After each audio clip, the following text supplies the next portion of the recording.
안녕하십니까. 전세계 계신 CBN 청취자 여러분, 하나님의 말씀으로 사랑과 행복 전하는 CBN 교과방송의 정수 인사드립니다. 안녕하세요, 우현준입니다. 날이 너무 좋습니다. 제가 며칠 전에 강원도 인제를 다녀왔거든요. 한 은퇴하신 목사님 가정을 방문하기 위해서 가는 길이었는데 단풍이 너무 아름답게 물든 거예요. 제가 그걸 보면서 사람은 저렇게 나이가 들어가면 좋겠다. 그래서 늙어가는 게 아니라 익어간다고 하는 어느 노래의 가사 한 말이 떠오르더라고요.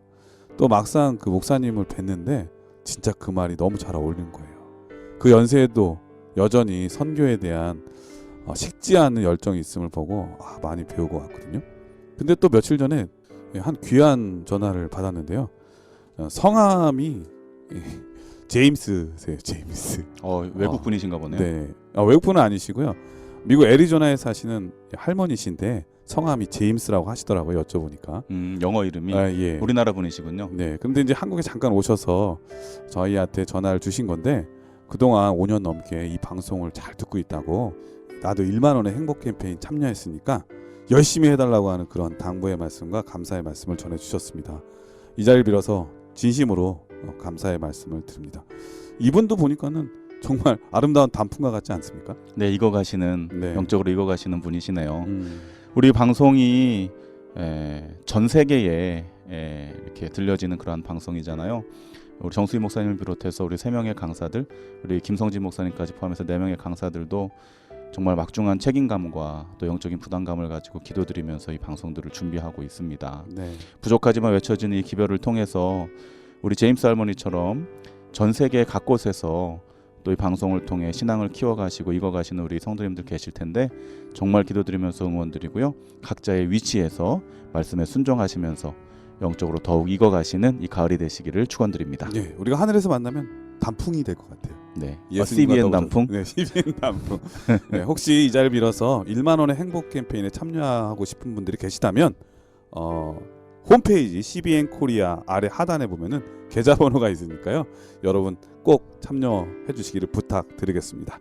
자, 오늘은 신명기의 말씀 제 7번째 시간인데요. 은혜와 율법이라고 하는 제목입니다. 먼저 기억절 말씀을 읽어드리겠습니다. 내가 하나님의 은혜를 패하지 아니하노니 만일 의롭게 되는 것이 율법으로 말미암으면 그리스도께서 헛되이 죽으셨느니라. 갈라디아서 2장 21절 말씀이었습니다. 자, 이번 교과의 제목은 은혜와 율법이라고 하는 제목인데 어떤 말씀인가요? 네, 여러분 이번 주 기억절의 말씀을 읽으시면서 율법에 대한 어떤 느낌을 갖게 되시나요? 우리가 의롭게 되는 것은 하늘아버지의 은혜이지 율법이 아니다. 율법이 강조되는 것은 마치 그리스도의 십자가의 희생을 헛되게 만드는 것이다. 문자 그대로를 놓고 보자면 이렇게 이해하기 쉽습니다. 그렇습니다. 기독교의 많은 신자들은 은혜와 율법에 관하여 이와 같은 이해를 갖고 있습니다. 사실은 오해이죠. 그렇기 때문에 그리스도의 은혜는 끝없이 강조되면서도 반면에 율법은 폐지되었다고까지 주장하게 되는 것입니다. 과연 오늘 기억절 말씀의 본뜻이 이와 같은 이해를 뒷받침해주는 내용일까요?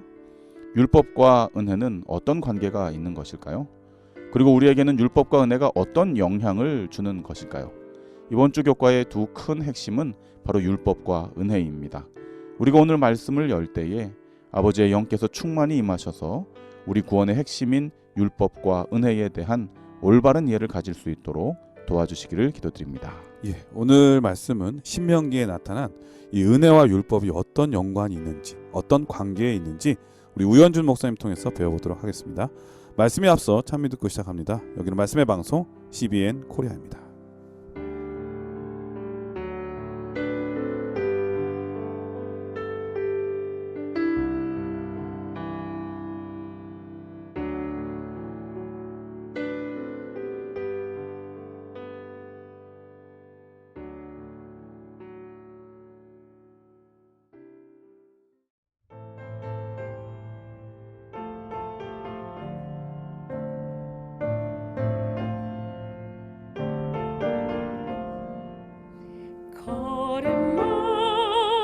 주와 함께 숨 쉴 때도 주와 함께 언제든지 주와 함께 내 생활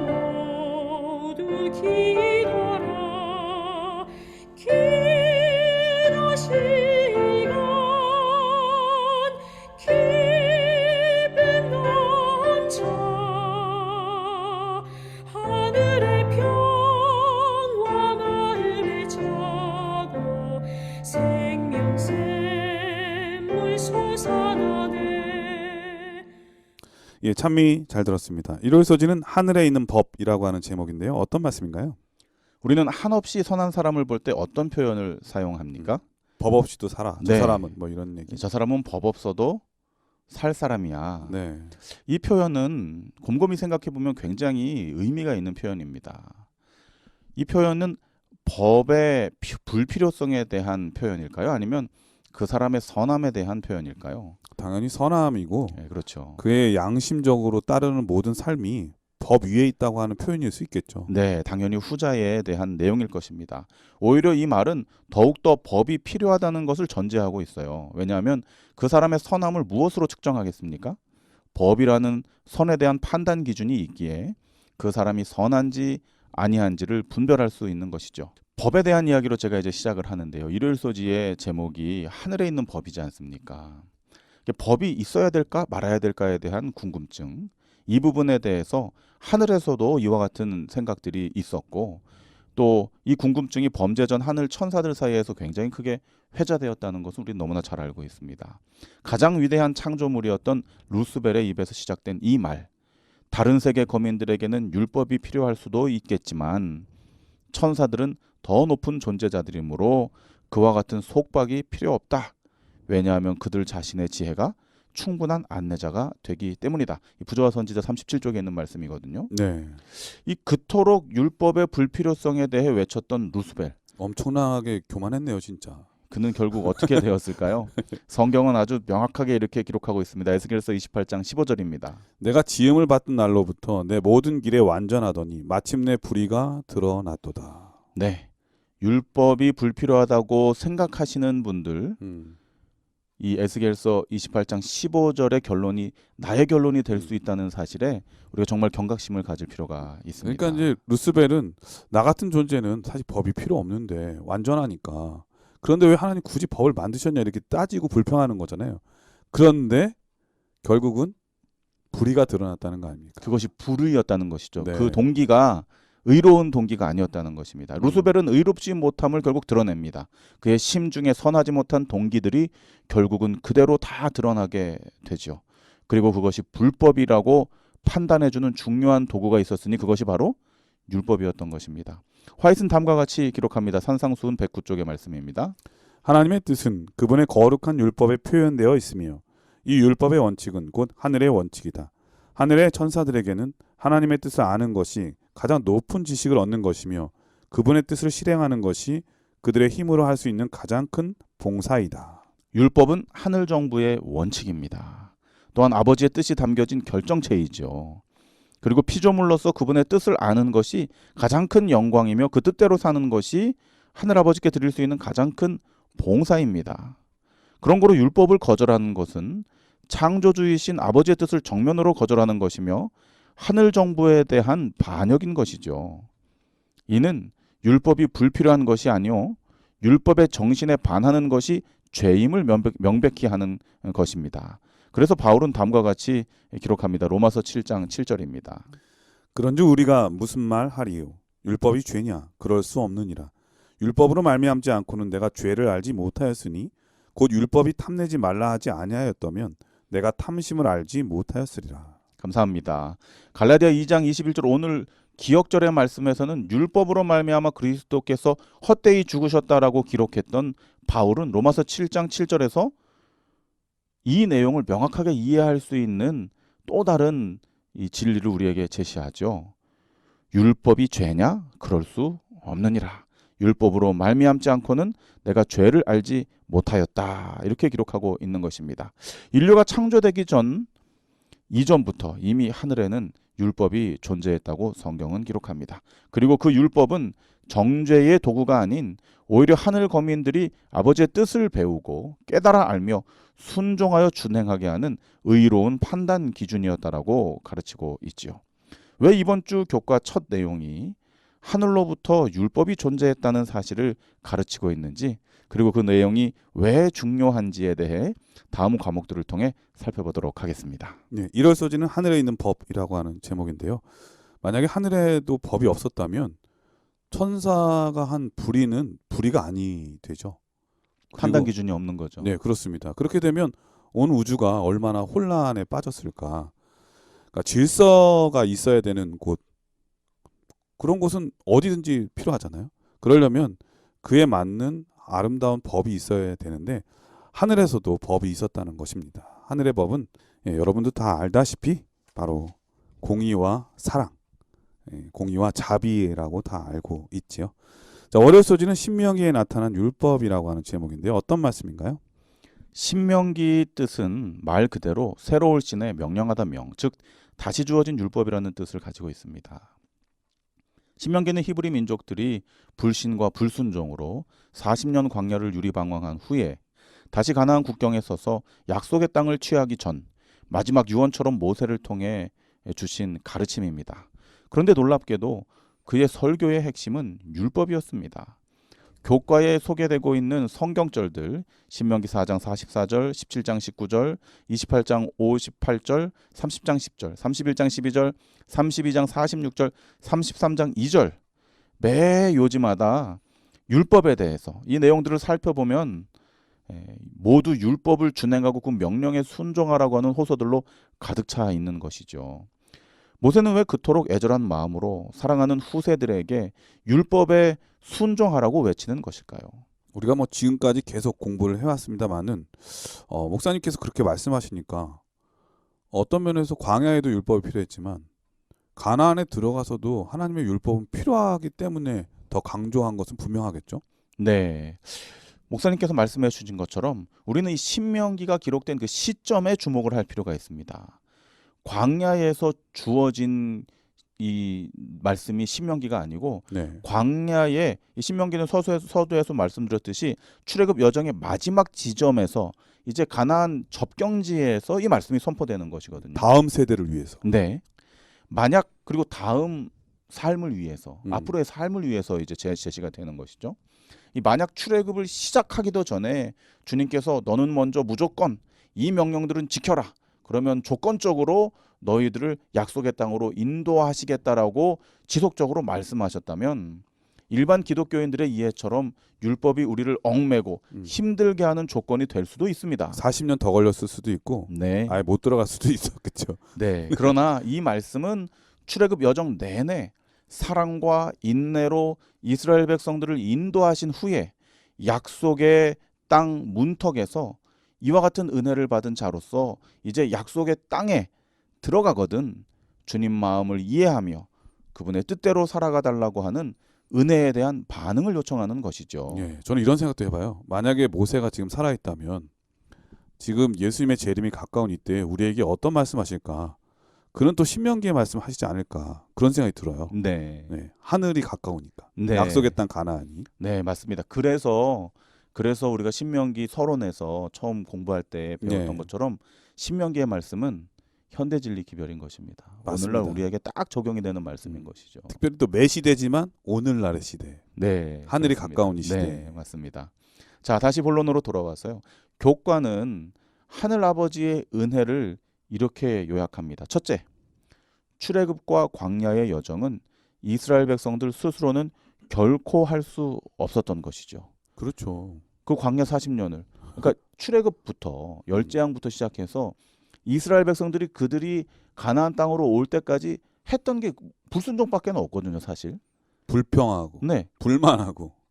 그러니까 그들이 지금 가나안 접경까지 와서 들어가기 직전까지 놓이게 된 것은 전적으로 하나님의 인도와 은혜죠. 그렇습니다. 그들이 한 것은 스스로 아무것도 할 수 없었다는 것이죠. 두 번째는 이스라엘 백성들은 그러한 축복을 받을 만한 자격조차도 없는 존재들이었다는 것입니다. 맞아요.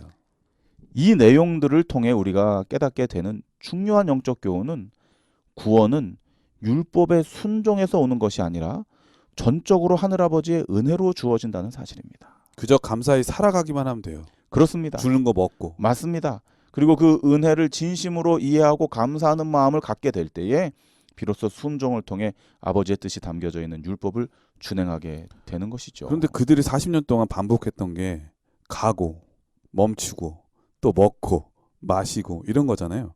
그런데 그 가운데 하나님께서 주시고자 하는 것은 바로 하나님 나라 백성으로서의 삶의 자격뿐만 아니라 의미가 무엇인지 또 어떻게 살아가야 되는 건지 또 어떤 가치를 가져야 되는지를 다 그 삶 속에서 알려주셨잖아요.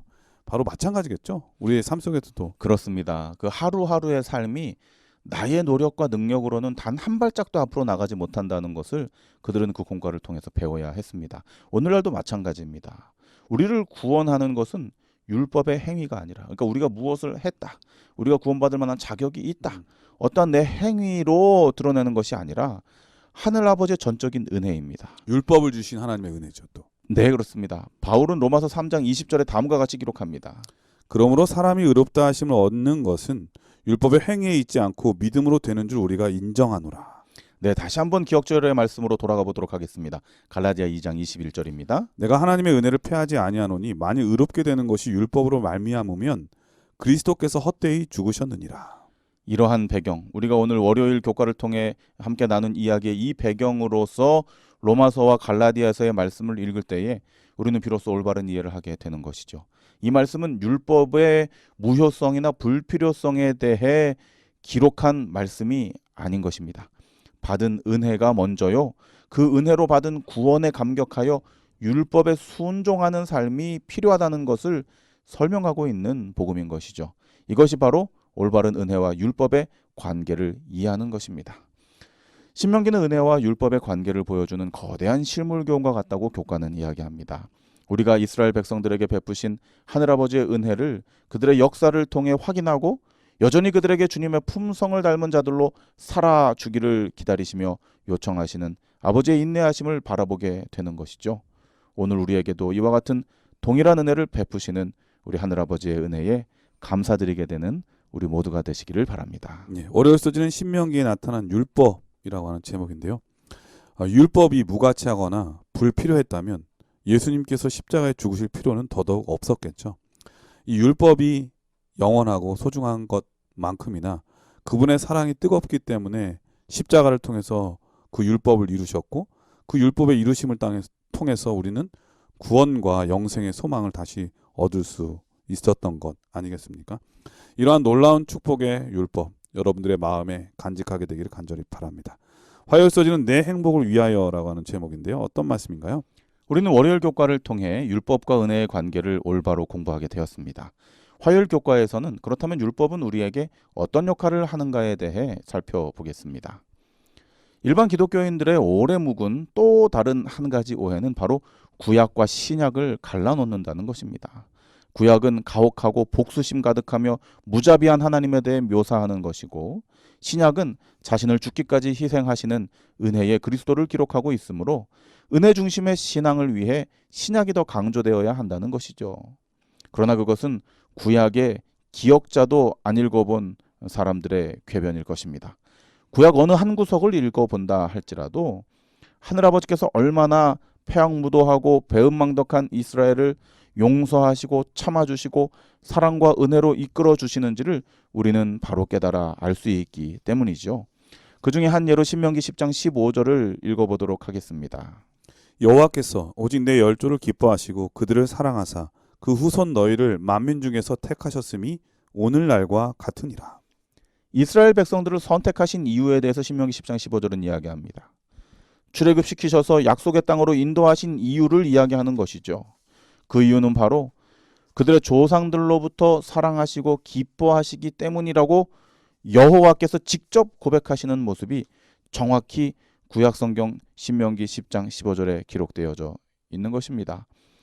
그들의 조상은 사랑받을 만한 자들이었나요? 그들의 삶이 주님께 기쁨이 되는 삶이었나요? 지극히 소수. 네, 주님께서 그리고 어느 한 일순간들, 네, 그렇죠. 그들의 평생이 그렇지 못했잖아요, 사실은. 맞습니다. 그러나 주님께서는 그들을 먼저 사랑하신 것이죠. 이 더 놀라운 사실은 그분께서 요구하시는 율법 준수의 목적도 역시 하늘아버지 자신을 위한 것이 아니라 이스라엘 백성들의 유익을 위한 것임을 성경이 설명하고 있습니다. 신명기 10장 13절입니다. 내가 오늘날 내 행복을 위하여 내게 명하는 여호와의 명령과 규례를 지킬 것이 아니냐. 율법 준수조차도 이스라엘 백성들의 행복과 유익을 위해 지킬 것을 요청하시는 하늘아버지의 사랑을 이 말씀을 통해 우리는 명확하게 확인할 수 있는 것입니다. 설마 신명기가 신약에 있다고 주장하실 분은 안 계시겠죠? 네, 그럴 분은 안 계시죠. 네. 제가 근래에 이제 우리 교회에 침례 공부를 하면서 이제 침례 결심을 하신 한 성도님과 대화를 나누면서 왜 재림교회는 다른 교회와 다르게 안식일 토요일 날 예배를 드립니까? 이것이 이제 궁금증 중에 하나였어요. 그다음에 왜 다들 편하게 세례 받는데 우리는 또 이렇게 날도 쌀쌀해지는데 물에 들어가야 됩니까? 번거롭게. 예, 뭐 이렇게 왜 이렇게 성경에 써 있는 대로 이렇게 합니까? 그다음에 왜 뭐 십계명은 왜 그렇게 철저하게 지켜야 됩니까? 이런 질문에 대해서 제가 이제 왜 계명이 우리에게 주어졌는지, 주님께서 우리를 얼마나 사랑하시는지에 대해 설명을 드렸어요. 이제 그 다음에 이분이 이제 한 일주일 동안 이 십계명도 보고 이렇게 쭉 말씀을 이제 연구하지 않으셨겠습니까, 개인적으로? 그리고 나서 계명에 대해서 다시 설명을 드리는데 이분이 생각지도 않은 답변을 하시는 거예요. 십계명을 살펴보니까 우리 보고 하라고 강제로 시키는 것으로 이해하고 이렇게 들으면 10가지 자체가 10개가 너무 많다 이거죠. 준수하기에. 다 지키지도 못할 것 같고요. 그런데 그것이 나를 사랑하셔서 나를 위해 주신 계명이다. 그리고 계명을 보니까 계명 왜 10개밖에 없나 이런 생각이 든다는 거예요. 생각해 보세요. 살인하지 말라가 나쁜 말이 아니잖아요. 그렇죠. 그리고 그 말은 나에게만 주어진 것이 아니라 다른 모든 사람들에게도 주어져서 그 계명에 의해서 내가 살인으로부터 보호를 받는 것이잖아요. 맞습니다. 도적질하지 말지니라는 나보고도 도적질하지 말라는 것이지만 나 외에 많은 사람들에게도 그 말씀이 공이 주어져서 내 거 훔쳐가지 말라고 나를 보호해주는 말씀이잖아요. 그러니까 주님께서 나를 사랑하신다는 개념으로 계명을 바라보니까 10개로 왜 10개밖에 안 주셨지? 더 많이 주셔서 그 사랑에 내가 보호를 받을 수 있도록 해주시면 얼마나 좋을까. 정말 여러분 단순한 믿음이죠. 정말 어린아이와 같은 믿음인데 우리가 계명을 왜 지키는가? 율법이 우리에게 왜 주어졌는가? 주님의 사랑이 그 바탕에 있다는 사실을 우리가 바라보게 된다면은 이 계명이 결코 우리에게 부담이 되거나 짐으로 다가오는 것이 아니라 하늘아버지의 은혜요 우리를 위한 극진한 사랑이 농축되어져 있다는 사실을 우리가 깨닫게 되는 것입니다. 인도하신 은혜에 감사하여 지키게 되는 율법, 그 율법마저도 우리의 행복과 유익을 위해 제공해 주시는 이 축복의 방편이라는 사실을 오늘 우리는 이 교과를 통하여 깨닫게 되는 것이죠. 이 정도 되면 우리가 더 이상 율법의 무용론이나 폐지론과 같은 터무니없는 궤변에 관심을 둘 이유가 없습니다. 그냥 무조건 감사합니다 하고 넙죽 그 은혜를 받아 누리는 것이 구원 얻은 자로서의 도리인 것이죠. 그 은혜 다 받아 누리는 우리 모든 CBN 청취자들이 되시기를 바랍니다. 예, 화요일서지는 내 행복을 위하여라고 하는 제목이었는데요. 아무것도 몰랐던 시절, 철이 안 들던 어린아이 시절에는 더더욱 복잡하게 설명하지도 않으세요. 부모님들이. 이렇게 하면 좋겠다. 그게 모든 게 나를 힘들게 하기 위한 게 아니라 나를 지키시고 보호하기 위한 그 부모님의 따뜻한 마음이 있는 것 아니겠습니까? 최근에 제 우편함에 교통 딱지 하나가 날라왔더라고요. 과속?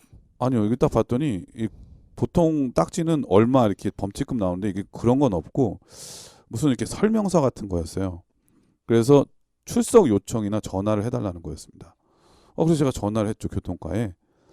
그랬더니 하시는 말씀이 제가 우회전을 하는데 깜빡이를 안 켜고 우회전해서 뒤에 있던 차가 블랙박스를 찍어서 자기네들한테 보내왔다는 거예요. 신호 불이행으로. 그래서 제가 기분이 좀 언짢았어요. 아니 우회전하는데 깜빡이 안 켰다고 찍어가지고 나를 보내나? 솔직히 기분이 나빴거든요. 그래서 제가 확인해 보니까 제 우측 깜빡이가 망가졌더라고요. 처음에는 그 범칙금 찍어가지고 보낸 사람이 되게 밉다가 내 깜빡이 등이 망가졌구나.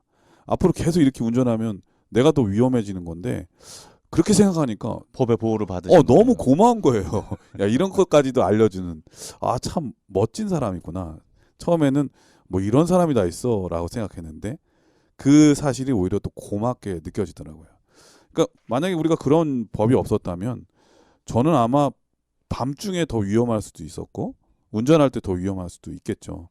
그래서 제가 바로 이제 설명을 드렸더니 그분께서 하신 말씀이 그 고친 영수증 보내주면 범칙금 안 나온다는 거예요. 오, 그래서 너무 감사한 거예요. 은혜네요. 아, 정말 은혜고 하나님의 법도 마찬가지겠죠. 이 모든 것들이 우리를 힘들게 하기 위한 게 아니라 우리를 너무 사랑하시는 하나님의 깊으신 사랑이 그 율법 안에 다 담겨져 있다고 하는 것을 공부하면 공부할수록 네. 깨닫는 것 같습니다. 그 깜빡이 영수증이 네. 우리에게는 우리의 죄를 해결해 주신 그리스도의 보혈이 우리에겐 영수증이잖아요. 아, 그렇죠. 그거 제출하면 우리에게는 범칙금이 없는 것이죠. 없는 겁니다. 아멘입니다. 아, 너무 좋았어요. 네, 이렇게 행복한 율법 여러분의 소유입니다. 하나님께서 주신 것입니다. 우리의 행복을 위한 것이죠. 네, 늘 감사하게 생각하고 사시는 우리 모두가 되시기를 바랍니다. 아멘. 자, 여기서 참여하고 들으신 다음에 계속해서 수요일 목요일 소지를 공부하도록 하겠습니다. 여기는 말씀의 방송 CBN 코리아입니다.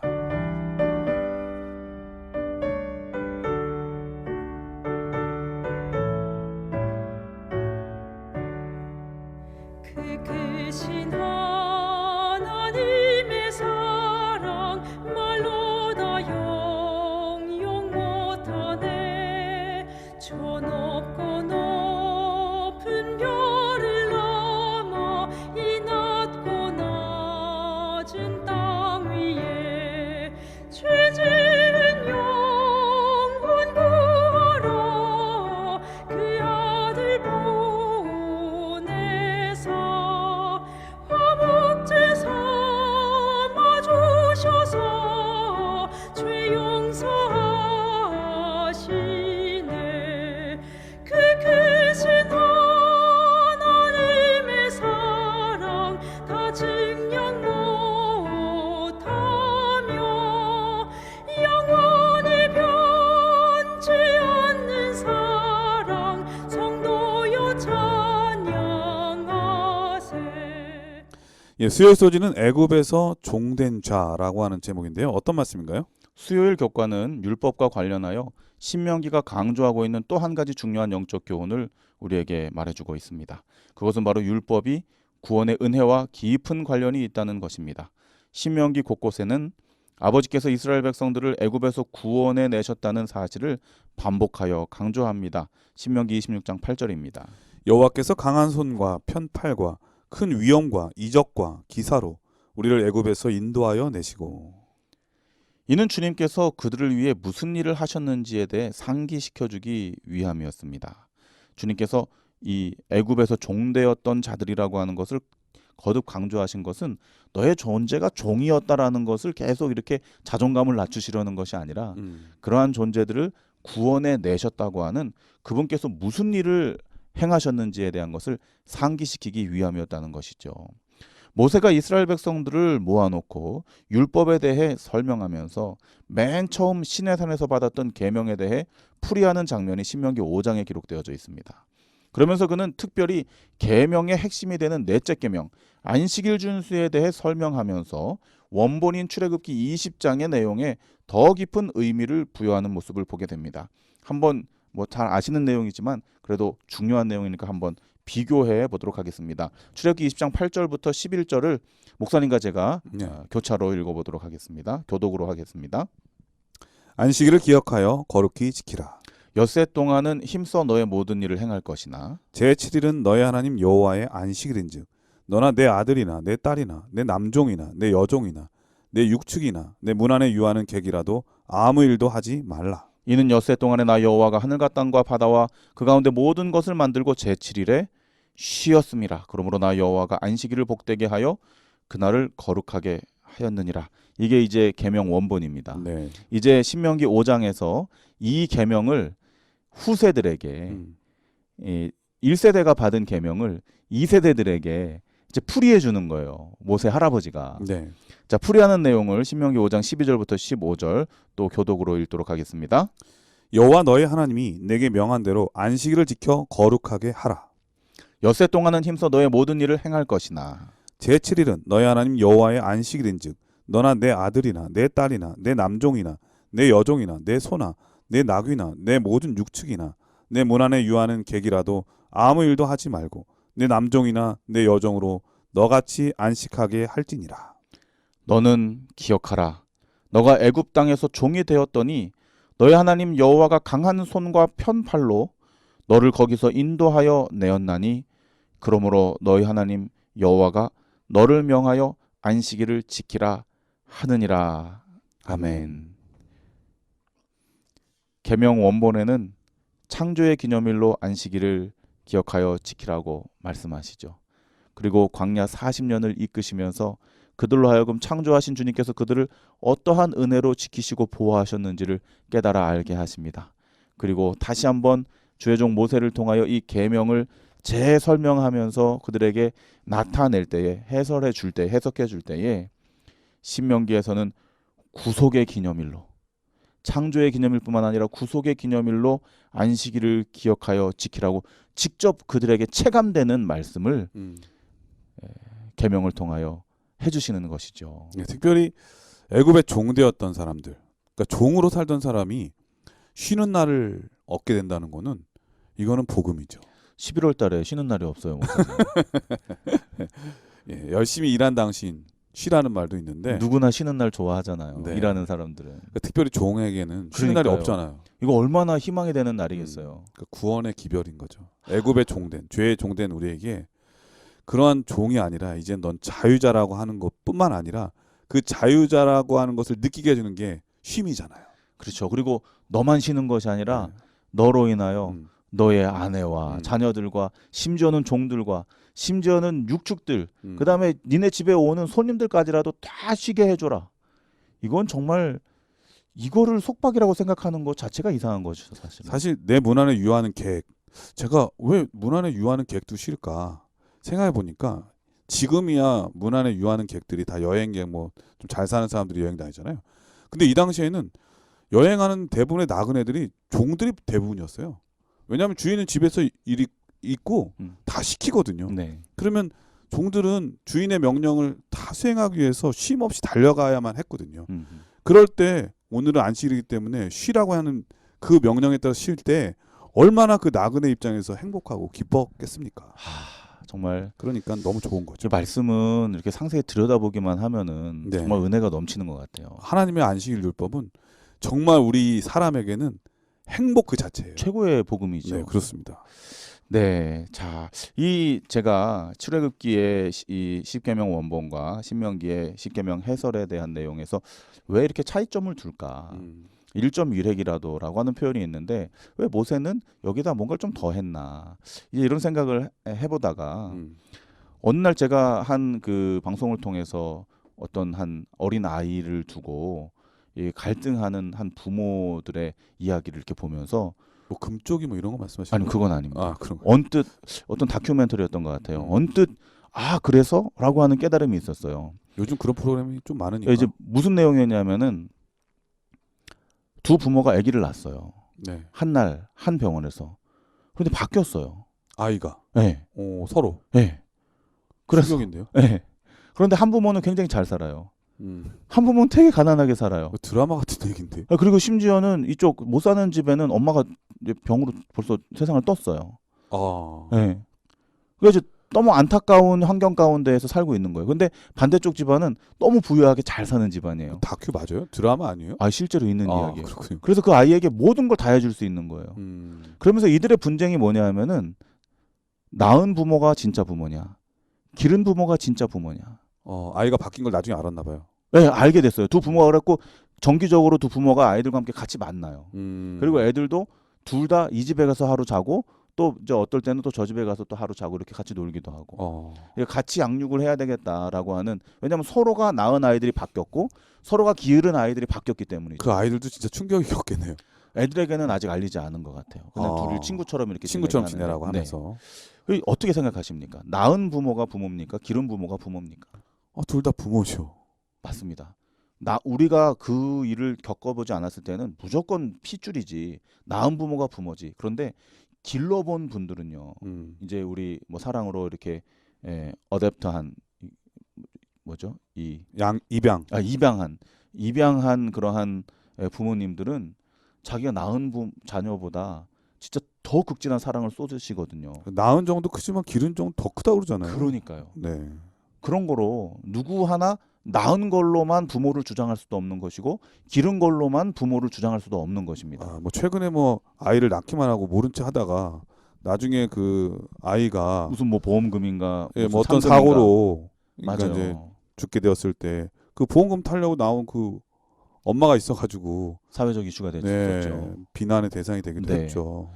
그런데 우리를 향하신 하늘아버지의 사랑은 그 누구도 토를 달지 못하도록 완벽하게 이루시는 거예요.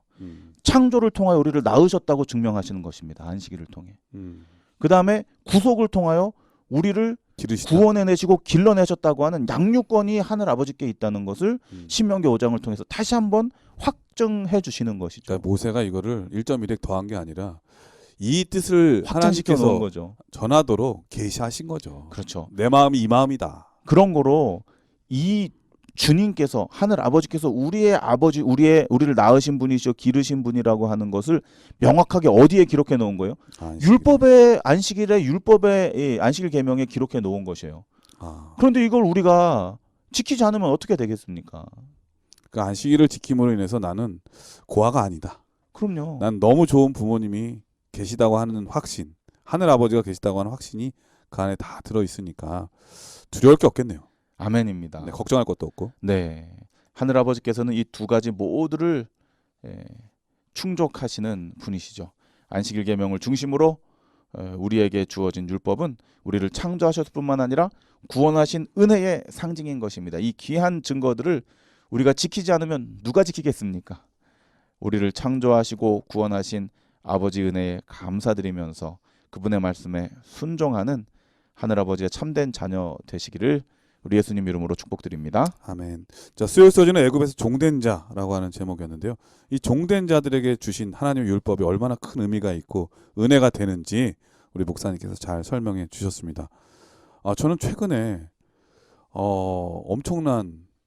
저에게는 엄청난 일을 하나 경험했는데 새벽 2시쯤에 전기 나간 경험 해보신 적 있습니까?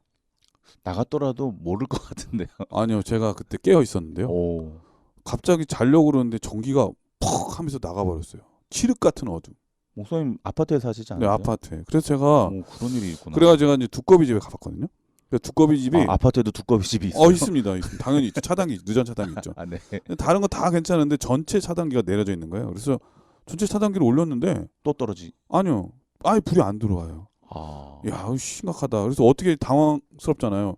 그냥 잘까도 했는데 냉장고 음식 그다음 전기 제품 이 충격이 어떻게 되는지 모르니까 그래서 혹시 한전에 전화를 했어요. 한전 전화 번호가 123입니다. 네. 급할 때 전화하세요. 123. 찾아가지고 전화를 했는데 전화 받으시는 분께서 저보고 묻는 겁니다. 어디 사시냐? 혹시 아파트에 사시냐고 물어보더라고요. 어허. 제가 그래서 사택이 아파트여서 근데 아파트에 삽니다 그랬더니 아파트에 사시면 걱정하지 마시라. 아파트에는 법적으로 24시간 전기를 담당할 수 있는 사람이 비상 대기하게 돼 있다는 거예요. 그래서 제가 전기실이 있나 보더니 전기실이 없어요. 그래서 관리실에 가봤더니 관리실 문이 잠겨 있는 겁니다. 그래서 혹여나 하고 제가 관리실에 전화를 했거든요. 그런데 진짜 전화를 받았는데 전기 문제가 생길까 봐 대기하는 분이 계셨어요. 그래서 그 새벽에 2시가 넘어갔는데 새벽 3시쯤 오셔가지고 불을 여기 문제가 아니라 여기서 나가가지고 복도까지 나갔던 거예요. 그래서 복도에 떨어진 차단기를 올리니까 전기가 들어온 거죠. 제가 느낀 게 뭐냐면 우리가 걱정할 필요가 없다. 우리가 빛을 잃었을 때 우린 빛인데 세상에 빛을 잃었을 때에도 낙심할 필요가 없는 게 우리를 돕기 위해서 24시간 대기하고 계신 분이 계시다고 하는 거예요. 졸지도 않으시고 주무시지도 않으시고. 네, 사람은 주무시죠. 그러니까 전화를 해서 깨워야 되는데 성령 하나님께서는 주무시지 않잖아요. 아멘. 네, 저는 놀라운 경험했어요. 네, 근데 또 뒷이가 있는데 그건 나중에 네. 또 얘기 드리도록 하겠습니다. 특별히 안식일 계명과 연관되지는 않지만 참 감동적인 경험 감사합니다. 네, 항상 돌보시는 분이 계시다. 아멘. 이 안식일은 그런 의미가 있다고 하는 거죠. 특별히 네. 종된 자들에게는 맞습니다. 희망이죠. 감사합니다. 예, 목요일 소지는 너희의 의로움 때문이 아니라라고 하는 제목인데요. 어떤 말씀인가요? 드디어 이번 주 교과를 시작하면서 첫날 일요일 교과에서 왜 하늘에 있는 법으로부터 이 교과가 공부를 시작하게 되었는지 그 이유를 밝히는 시간이 되었습니다. 신명기 9장 5절의 말씀입니다. 내가 가서 그 땅을 얻으면 너의 의로움을 인함도 아니며 내 마음이 정직함을 인함도 아니요 이 민족들의 악함을 인하여 내 하나님 여호와께서 그들을 내 앞에서 쫓아내심이라. 여호와께서 이같이 하심은 내 열조 아브라함과 이삭과 야곱에게 하신 맹세를 이루려 하심이니라. 모세는 강조합니다. 오늘 우리가 약속의 땅에 들어갈 수 있는 이유는 우리의 어떠함 때문이 아니다. 우리의 의로움이나 정직함 때문이 아니다. 왜냐하면 우리가 우리 자신을 잘 알듯이 우리는 무지무능한 민족임을 광야 생활 40년을 통해 불순종의 삶으로 증명해냈다. 그런 거로 출애굽하여 약속의 땅으로 들어가는 모든 과정들은 우리의 공이 아니다. 그렇다면 무엇 때문에 아버지께서 우리를 오늘 이때까지 인도하시고 약속의 땅에 들어가게 하시는가? 그것은 바로 언약 때문이라고 모세는 역설합니다. 여호와께서 이같이 하심은 너의 열조 아브라함과 이삭과 야곱에게 하신 맹세를 이루려 하심이니라. 이 약속, 가나안 접경에 서 있는 백성들이 이 세상에 나기도 전 이미 오래전부터 주님께서는 언약의 말씀을 그의 조상들에게 주시고 그 말씀이 백성들의 어떠함에 따라 변경되는 것이 아니라 결국은 주님의 약속대로 지켜질 것임을 미리 확정해 놓으셨다는 것을 모세는 강조하고 있는 것이죠. 사실 이 약속 때문에 이스라엘이 존재하게 됐고 그 약속 때문에 바로 그 가운데 메시아 예수 그리스도께서 오셔가지고 온 인류의 구원자가 되신 거 아니겠습니까? 네, 근데 그 언약이 무엇입니까? 그것이 바로 율법인 것입니다. 네. 이스라엘 백성의 구원은 그들의 행위와 아무런 관련이 없습니다. 그들이 존재하기도 전에 이미 이루어진 약속이요. 그것은 변치 않는 율법으로 확정됐습니다. 그런 거로 이 이스라엘 백성들은 그 율법의 무용론이나 폐지론에 대해 왈가왈부할 자격조차도 사실은 없는 자들인 것이죠. 이것을 지켜마라 이런 걸 얘기할 수 있는 그 단계에 이르지 못한 자들이라는 것입니다. 그저 이미 조상 때부터 그들이 나기 전부터 책정된 그 사랑의 이 언약, 그 언약의 율법에 동의함으로 저도 거기에 가담하고 싶습니다라고 하는 그 동의를 통하여 약속된 본향을 상속받기만 하면 되는 것입니다. 이것이 바로 자신의 의지를 꺾고 순종함으로 은혜를 받아들이는 것이요, 그것이 곧 율법 준수하는 삶인 것이죠.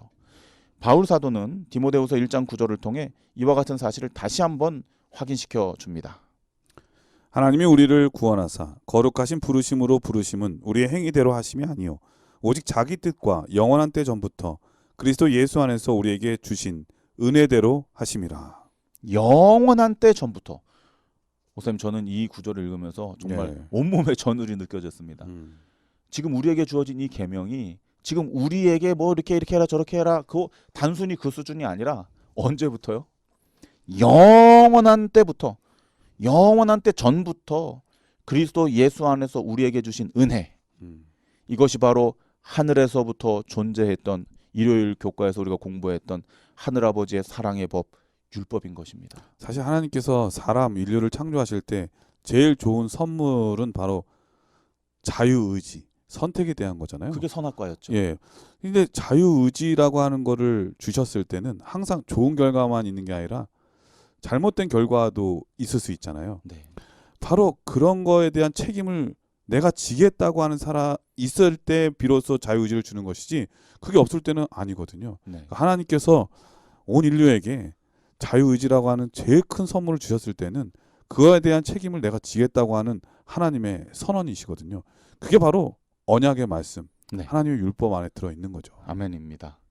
우리 CBN 청취자 여러분, 이미 영원 전부터 우리를 사랑하셔서 구원 얻게 하시려고 우리가 나기도 전에 이미 책정하신 이 은혜의 율법으로 인해서 우리가 정말 감사하며 살아가게 되시기를 바랍니다. 그리고 그 감사의 반응으로 우리에게 주신 그 율법을 잘 지키고 또 순종하여 우리의 삶을 통해 드러내는 우리 모든 믿음의 가족들 되시기를 간절히 바랍니다. 예, 목요일서지는 너희의 의로움 때문이 아니라 바로 하나님의 은혜죠. 이 말씀을 들으면서 제가 생각나는 게 예전에 기억났던 게 제가 그 동해로 인턴을 발령을 받고 이사를 가야만 했거든요. 근데 이사하는 날 제 차에 파리가 한 마리 들어왔어요. 이사하는 날. 제가 구리에서 동해로 가야 됐거든요. 그런데 운전 중에 파리가 한 마리 들어와 있었는데 제가 창문을 열고 막 쫓아내려고 막 별의별 일을 다 했는데 목사님 평소에 기르시던 건가요? 아닙니다. 그냥 들어온 거죠. 저는 파리를 기르지 않습니다. 네, 파리에 가고 싶어요, 근데. 아, 네. 네, 어쨌든 그런데 쫓아내려고 창문을 열고 막 별 일을 다 했는데 운전 중이니까 못 하잖아요, 결국은. 그래서 뭐 하여튼 했는데 제가 동해에 도착해 보니까 그 파리가 아직도 거기 있더라고요.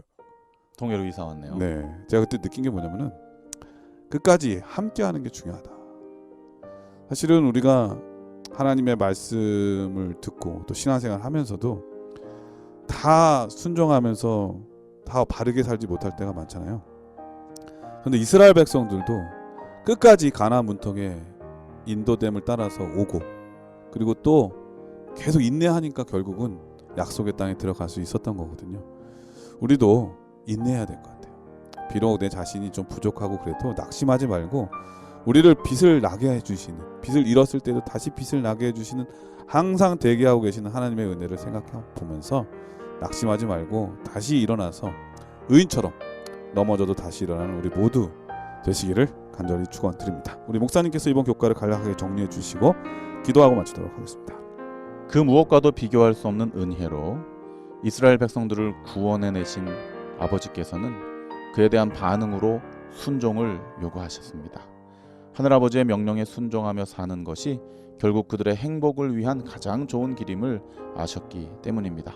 그러므로 언제나 가장 좋은 것을 주시는 하늘아버지의 은혜에 순종으로 반응해야겠다는 귀한 교훈을 이번 교과를 통하여 배우게 되었습니다. 이와 같은 삶이 우리의 삶이 되시기를 예수님 이름으로 축복드립니다. 예, 목사님의 기도로 교과를 마치도록 하겠습니다. 아버지, 은혜가 율법이요 율법이 은혜임을 깨닫게 해주셔서 감사드립니다. 아멘. 우리를 창조해 주시고 우리의 어떠함과 상관없이 사랑해 주시고 구원 얻을 길을 열어주시고 무한한 인내로 기다려 주심에 감사드립니다. 아멘. 이제는 받은 은혜에 감사하며 아버지의 뜻대로 순종하는 우리가 되게 하여 주시옵소서. 예수님 이름으로 기도드립니다. 아멘. 아멘. 네, 전 세계에 계신 CBN 청취자 여러분, 앤드류 카네기라고 하는 사람은 이런 말을 한 적이 있습니다. 평균적인 사람은 자신의 일에 자신이 가진 에너지와 능력의 25%를 투여하지만 세상은 능력의 50%를 쏟아붓는 사람들에게 경의를 표하고 100%를 투여하는 극히 드문 사람들에게 머리를 조아린다. 사랑은 100%여야 하겠죠. 하나님의 사랑은 우리에게 100%이신데요. 우리는 얼마만큼의 사랑을 하나님께 돌려드리고 있나요? 여러분들도 100%의 사랑 하나님께 표현하면 좋겠다는 생각이 듭니다. 한 주일 동안 건강하시고요. 저희는 다음 주에 더 좋은 모습으로 찾아뵙도록 하겠습니다. 안녕히 계십시오. 감사합니다.